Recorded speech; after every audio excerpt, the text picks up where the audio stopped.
আমরা জাতীয় সংসদের অধিবেশন আহ্বান নিয়ে কবে করা যায় আলোচনা করেছি। এটা নির্ধারণ হয়েছে যে রাষ্ট্রপতি অধিবেশন আহ্বানের যে প্রজ্ঞাপন সেটা যেদিন সেশন হবে তার 15 দিন আগে কমপক্ষে প্রজ্ঞাপন করতে হয়।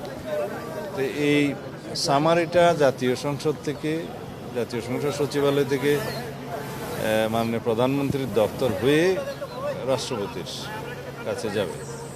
তো মহামান্য রাষ্ট্রপতি সেটা অনুমোদন করে সংসদ অধিবেশন আহ্বান করবেন। সেই মতে প্রধানমন্ত্রীর পরামর্শক্রমেই সংসদ অধিবেশন আহ্বান করবেন রাষ্ট্রপতি।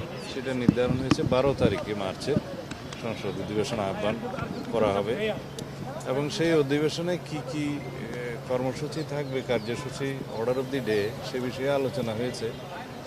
যেমন সেই অধিবেশনে স্পিকার, ডেপুটি স্পিকার নির্বাচিত হবে এবং ইন্টারিম গভর্নমেন্টের আমলে যে সমস্ত অধ্যাদেশ প্রণয়ন করা হয়েছে সেগুলো উপস্থাপন করা হবে, সুপ্রস্তাব হবে প্রথামাফিক এবং রাষ্ট্রপতির ভাষণ হবে।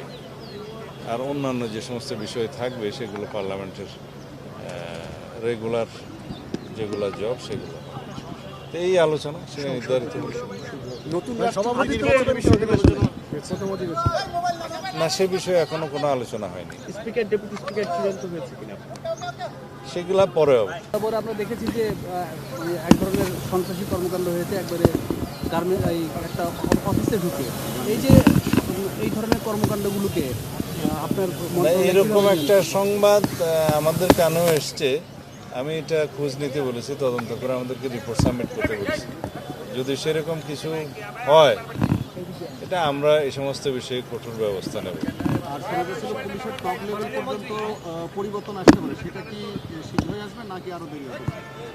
না, কিছু পরিবর্তন তো আসবে, একটু সময় দিলে আর কি।